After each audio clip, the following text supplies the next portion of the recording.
Following their outstanding work on Wonder Boy and Streets of Rage, Lizard Cube is back at it again to revive another all-time classic, and they have become so efficient at building upon the legacy of classic titles that they are now making flawed masterpieces so that it really feels like a true Sega game.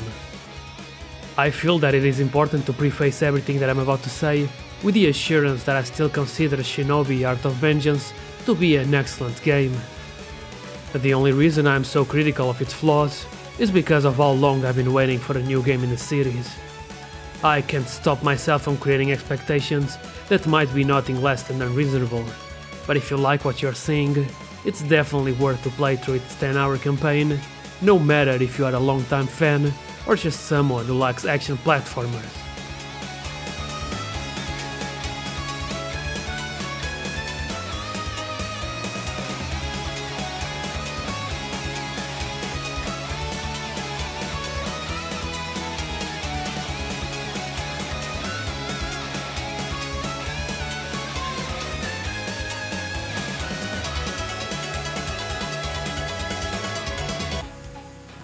So, what is my problem with it?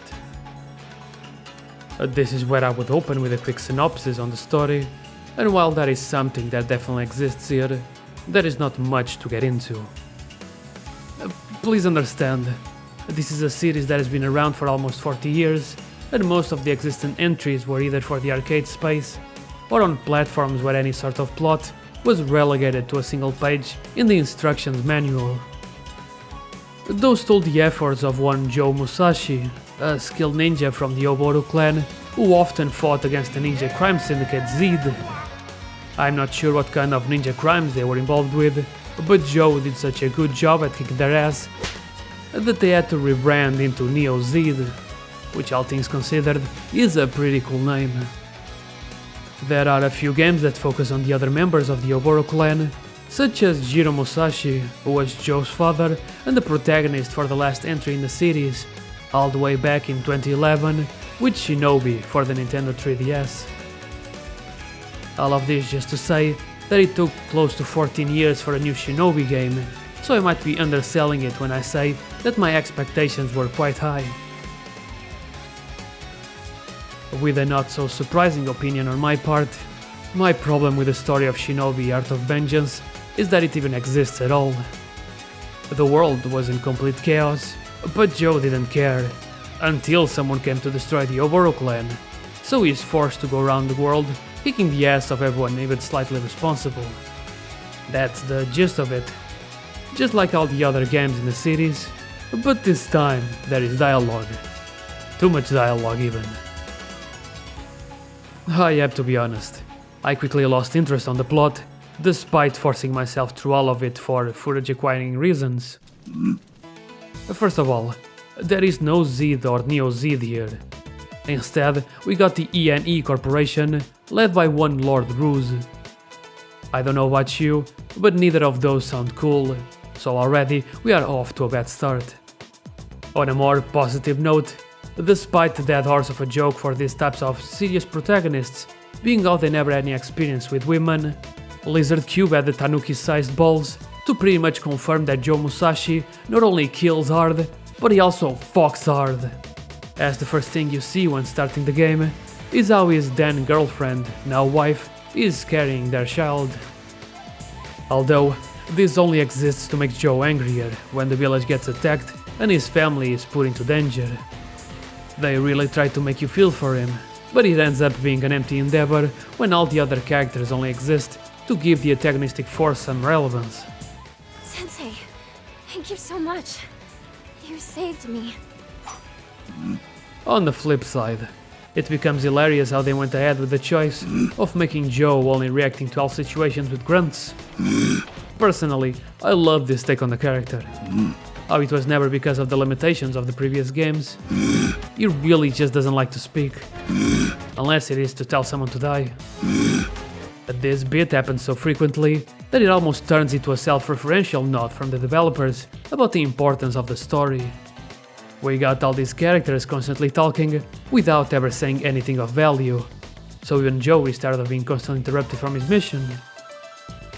For those who might know what I'm talking about, It's similar to how the 2016 reboot of Doom built its protagonist from the exaggerated feats from the classic game. A man of action who has no need for words and is literally too angry to die. The reason why this doesn't work so well in Shinobi, despite both protagonists sharing the same outlook on their current conundrum, is because Joe is a family man, and he can't just automatically punch someone that keeps talking too much, because that would mean that we'd punch everyone in here. This questionable pace, the constant need for interruptions, is actually the biggest problem of the game, and something that permeates into other parts to an even more insufferable level.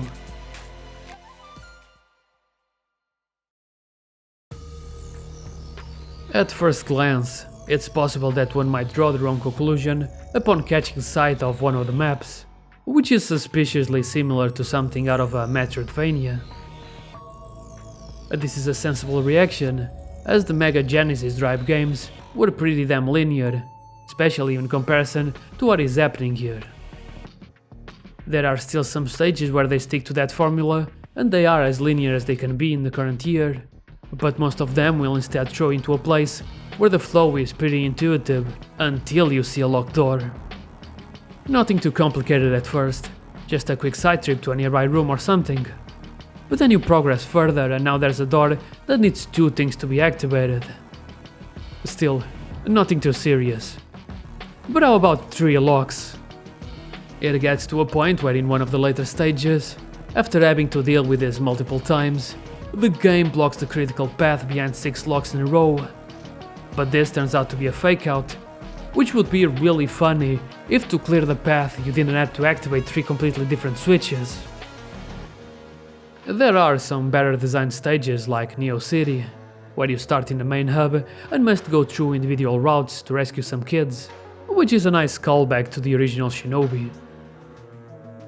But for some reason, they went way overboard on the references here. Like, yeah, Sega. Remember Sega? Okay, that's enough. And this is so ridiculous that it makes the game look like a Kickstarter project, where this was a backer reward. Anyway, the reason as to why all of these switches, levers and buttons piss me off so much is that for each one you activate, the game grabs your face and slowly drags it so you can see what you just did. And for no reason other to personally annoy me, all of these are unskippable. Yes, I know what I just opened, it's right over there. Let me go, I have ninja stuff to do. Why does it have to take so damn long? And it's not like this is as simple as just putting in an option to skip the cutscenes. Because as ironic as it might sound, some of these levers and switches are so far away that even if I had just finished the game, I would honestly don't know what I just did if they didn't show me. Of course, this is not the only thing that drags for too long, as there are switches that need to have something on top to hold them down, so Joe has to roll up his sleeves and move some furniture around. Yeah! Nothing screams ninja action like pushing around giant batteries at maximum fucking velocity. Woo! For a moment, I thought that I was the one being stupid, because for barrels you can kick them in a certain way to send them flying. But nope, when you see one of these things, you must really push it at this speed. I still haven't got to my biggest complaint yet, and that is because to solve that one, they would have to rearrange the entire game around. While I did reassure you that this is not a Metroidvania, for reasons that I failed to understand, they decided to sprinkle some of the unlockable upgrades behind other upgrades. This might sound alarmingly close to what a Metroidvania is, but those are not required upgrades, so technically you can still go through the entire game as straightforward as possible. But this also means that if you want that 100% completion, you are obligated to repeat most of the stages, which you'll quickly realize how it's not exactly as it sounds, because you can just straight up warp between checkpoints. Furthermore, the stage stays the same after you have beat it, so if you are coming back in hopes to fight the boss again, you're just going to be left standing there, alone and upset. What is even the point then?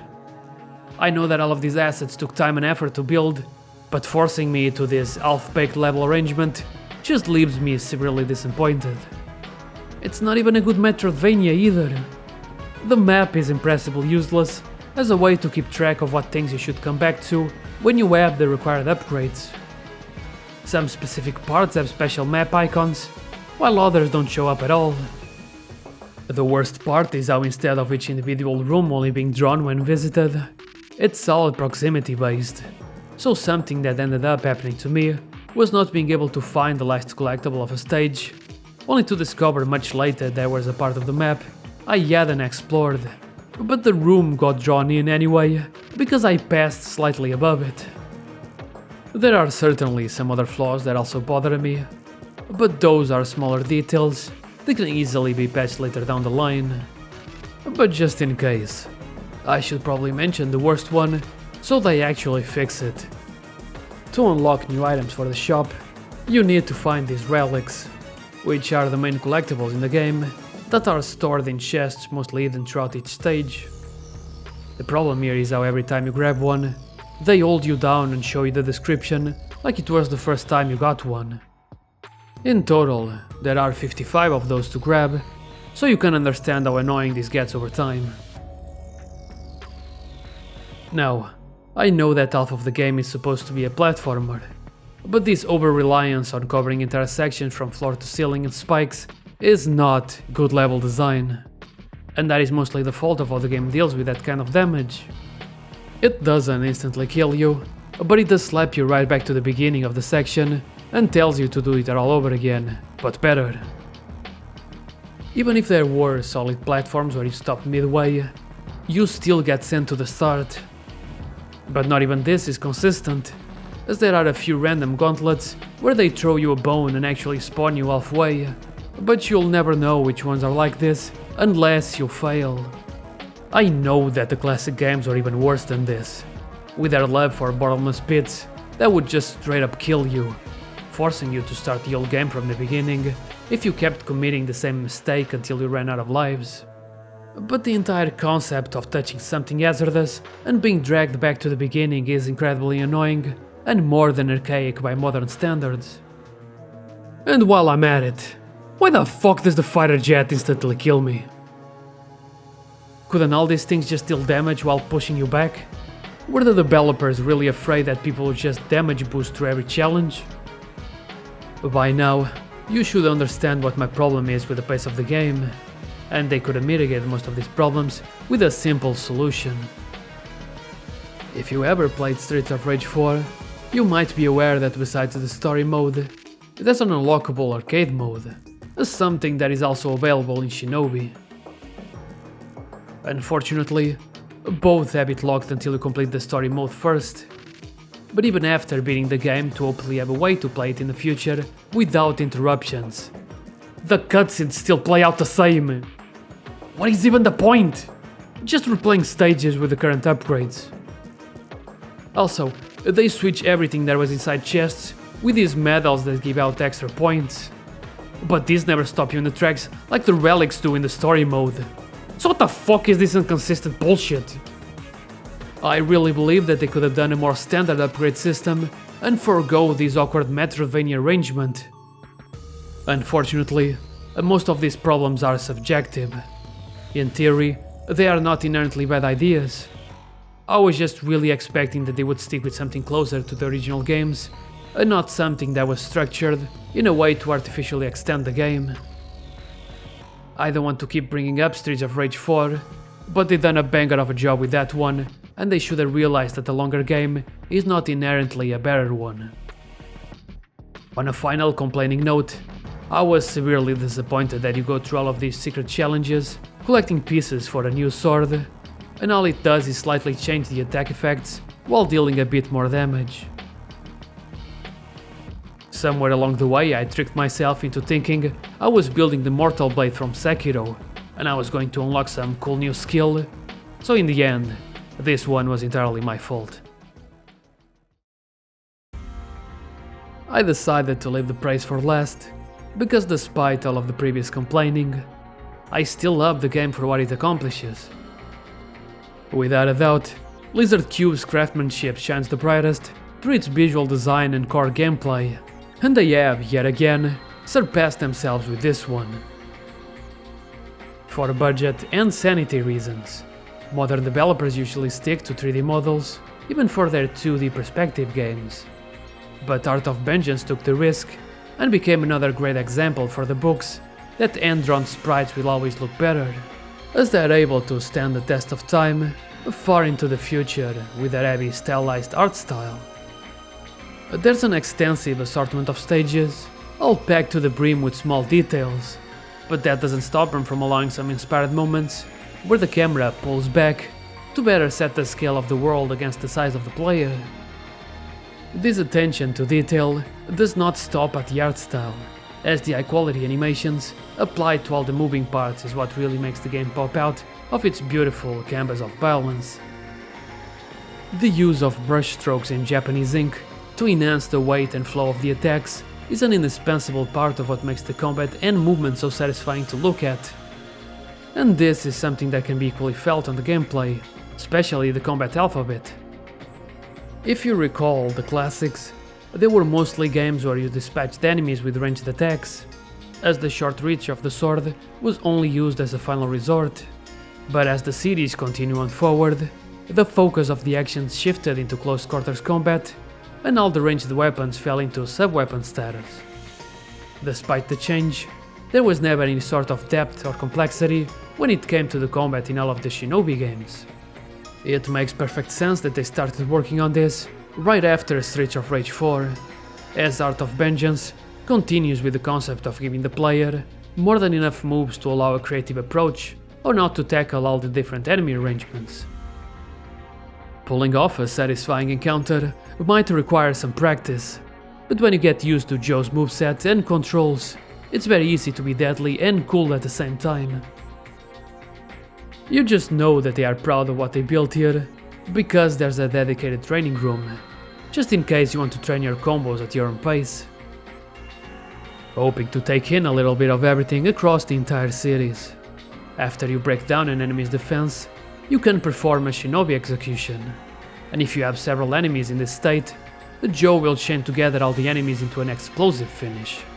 Very reminiscent of the Tate system from the 2002's reboot for the PlayStation 2. Of course, Joe still has his 4 Shinobi skills, which unravel across the entire screen, together with some beautiful animations. But instead of having them all from the start, you gradually unlock them as the story advances.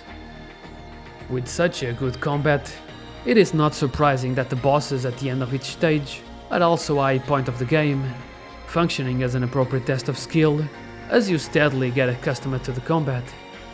This culminates on a secret extra boss that is both pretty fun and a great final challenge, so I definitely recommend going for that 100% completion.